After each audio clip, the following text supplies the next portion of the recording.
Today, I, Alyssa Ray, will show you, my viewers, what beauty the ocean holds.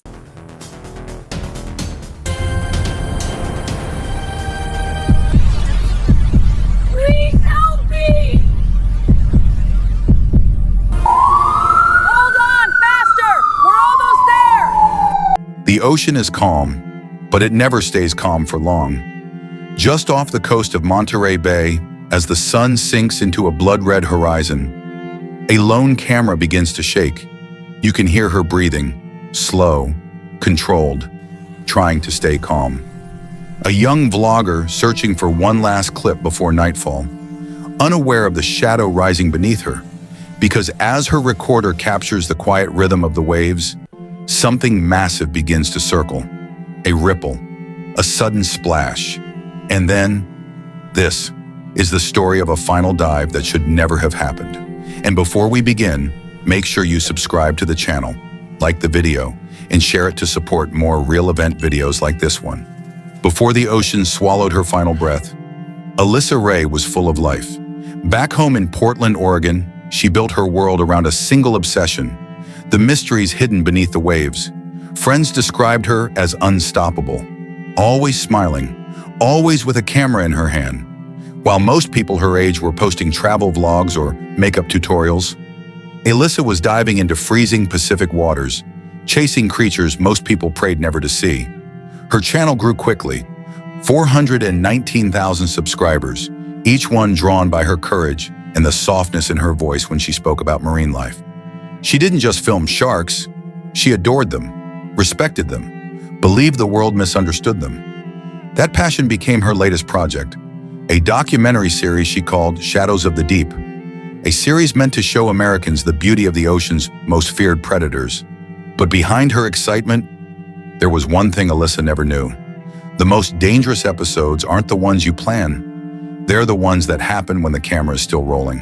She spent months preparing for the Monterey shoot, researching migration patterns, mapping currents, studying shark behavior, all so she could record the perfect episode for her audience.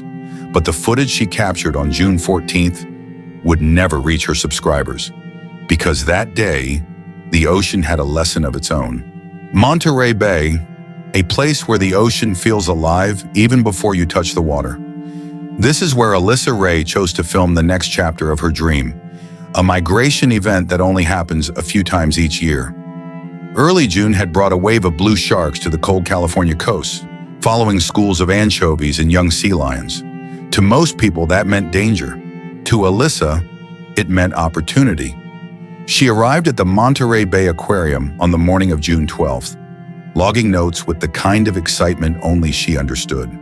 She spoke with marine staff, checked migration charts, and paced around the overlooked deck as if the ocean itself were whispering to her. Locals warned her. They always do. Fishermen at Old Fisherman's Wharf told her the sea lions were acting restless. Newborn pups gathering in tight clusters near the cliffs. Biologists mentioned unusual movements on sonar, large silhouettes passing close to the shore at dusk.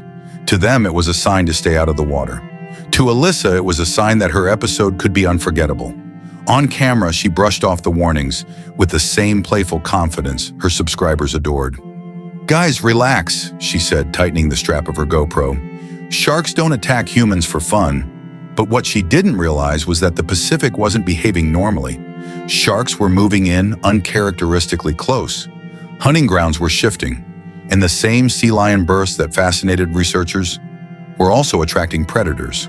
What Alyssa interpreted as a perfect filming window was actually the beginning of a feeding cycle, a cycle she was swimming straight into.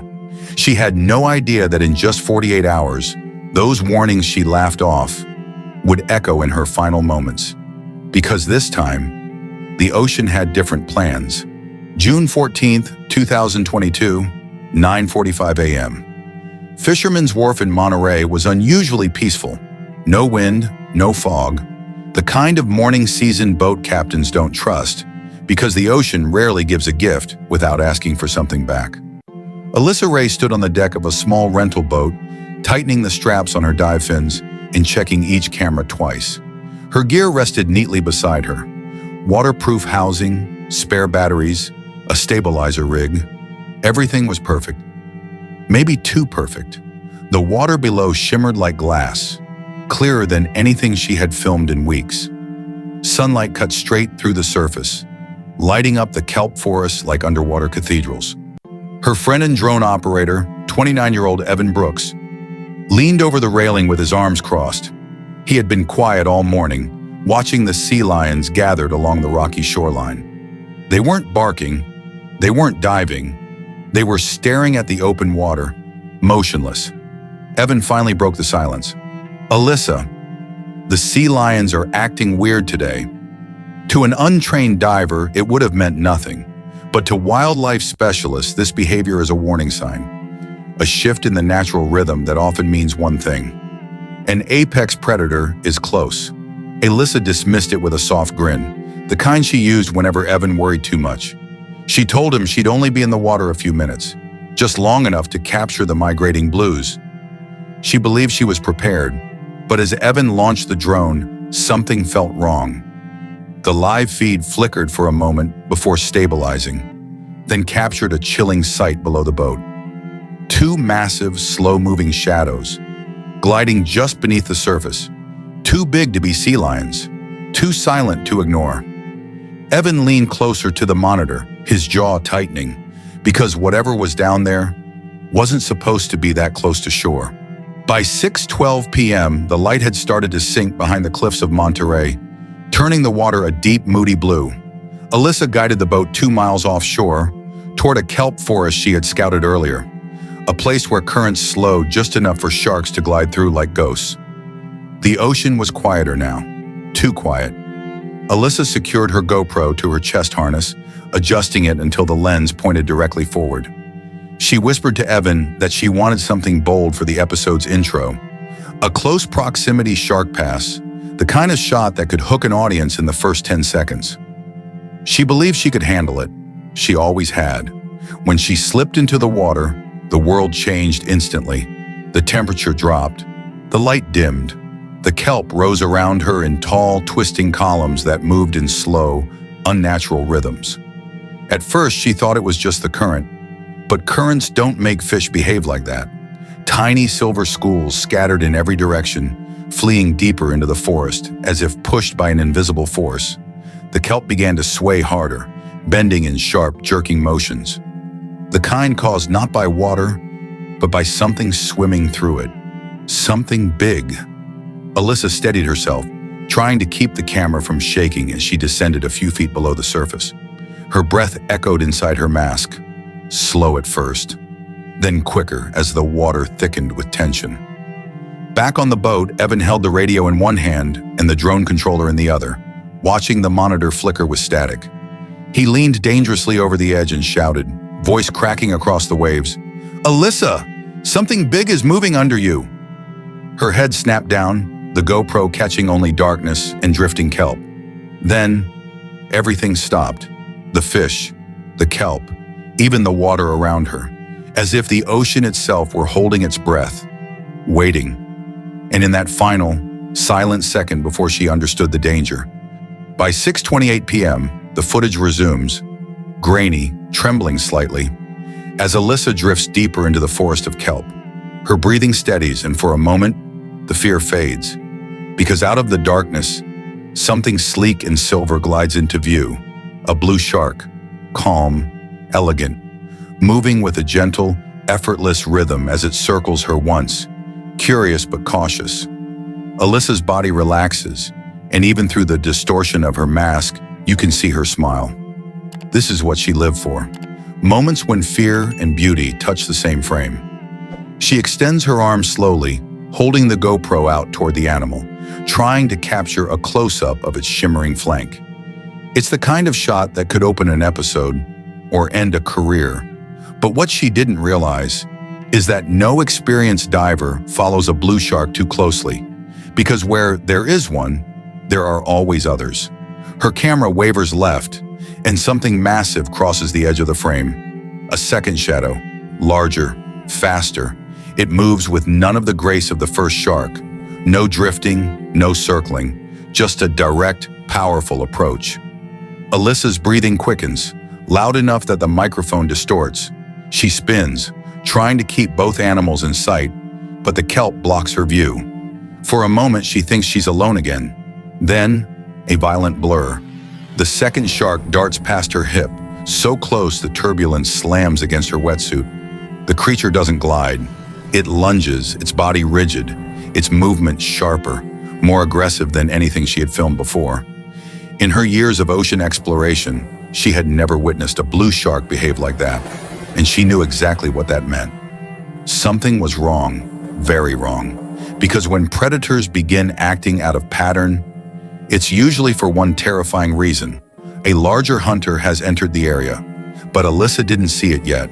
Not the shape, not the speed, not the dark mass shifting in the water behind her. The camera keeps rolling, unaware that danger is closing in from beyond its frame. By 6:42 p.m., the sun had almost disappeared, leaving the water murky and unpredictable. Alyssa rises toward the surface, treading water carefully, her breaths shallow and uneven.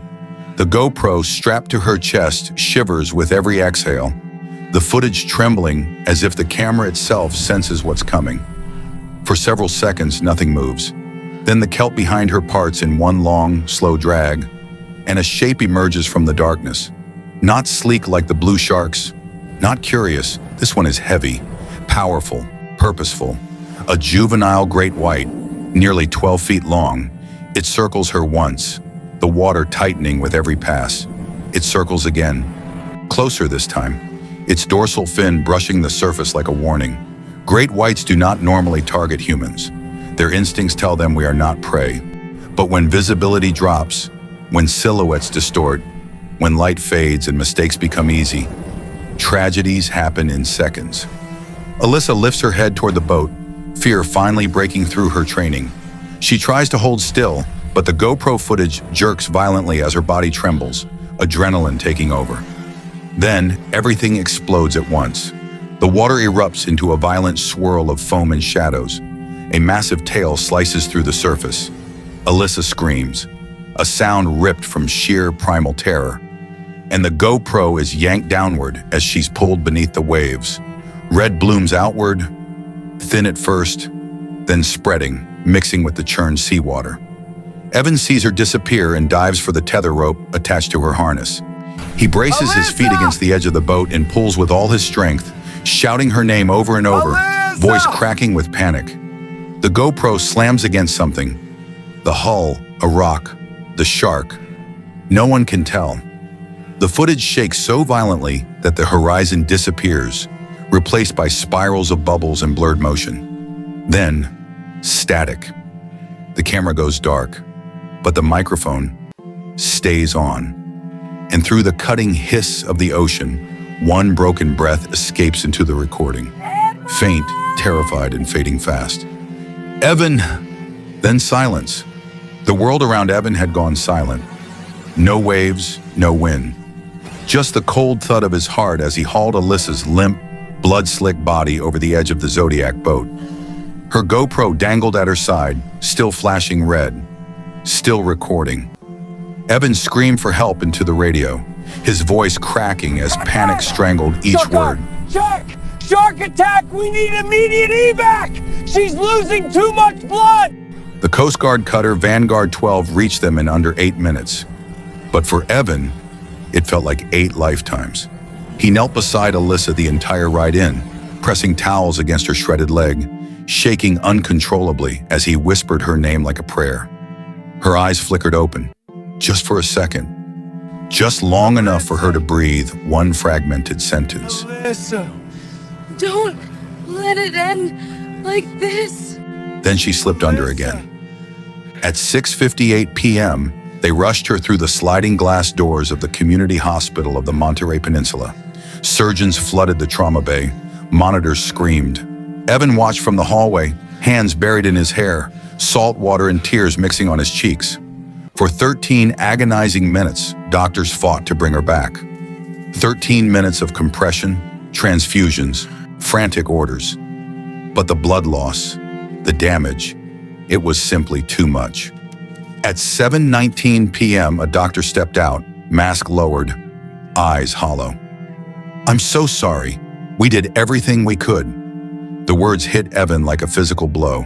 His knees buckled. He didn't even feel himself fall. And while the hospital fell into a heavy, suffocating quiet, Alyssa's camera, forgotten in a Coast Guard evidence bag, continued flashing, recording, capturing the last fragments of a nightmare no one was prepared to face. The footage had stopped, but the real nightmare was only beginning. The ocean is beautiful, but it is also a place of rules no human can bend. Marine behavior specialist Dr. Henry Caldwell leans forward, eyes fixed on the screen showing Alyssa's last dive. Mistakes like this happen when visibility is low. Sharks rely on silhouettes. When the light fades, even a human can look like prey. Lieutenant Sarah Hammond of the U.S. Coast Guard adds, voice steady but somber. Line activity is one of the most reliable indicators of predator presence. When pups cluster or adults behave unusually, it often signals a hunting opportunity. Alyssa had spent years learning about sharks. She knew currents, tides, and behaviors better than most. Yet on that evening, every factor combined against her. The low sun, murky water, shifting kelp, and restless sea lions created the perfect conditions for a predator strike. Her GoPro footage shows it all: the approach of the juvenile great white, the first aggressive pass, and the chaos that followed. Dr. Caldwell shakes his head. Even the most experienced divers can't anticipate the timing of a feeding shark. It's instinct. And when you put yourself in close proximity, as she did, you're in the strike zone before you even realize it. Evan Brooks, watching the footage again months later, still struggles. She was careful. She knew the risks, but I think she never imagined it would happen like that. Not here. Not now. Alyssa Ray did not realize she was swimming in the middle of a feeding ground. The ocean she loved had claimed her in the space she felt safest. And yet, her story leaves a warning that echoes far beyond Monterey Bay. Months after that tragic evening, Alyssa's family continues her work, keeping her channel alive as a memorial. Her passion for marine life, her dedication to education, and her fearless spirit remain at the heart of every uploaded video. Evan Brooks, still haunted by that day, released a statement. She loved sharks. She never feared them. And that's what scares me the most. Alyssa Ray dreamed of bringing Americans closer to the ocean she adored, of showing the beauty, the mystery, and the thrill of the deep. But in the end, it was that same ocean that claimed her life. Her GoPro sits silent now, its last intact frame frozen forever. Alyssa smiling into the camera, unaware of the dangers silently rising behind her. Her story is a warning, a lesson, and a tribute all at once. If you were captivated by Alyssa's story, subscribe to the channel for more real event videos, like the video to honor her memory, and share it to raise awareness about the power and unpredictability of the ocean. Every click helps keep her passion alive.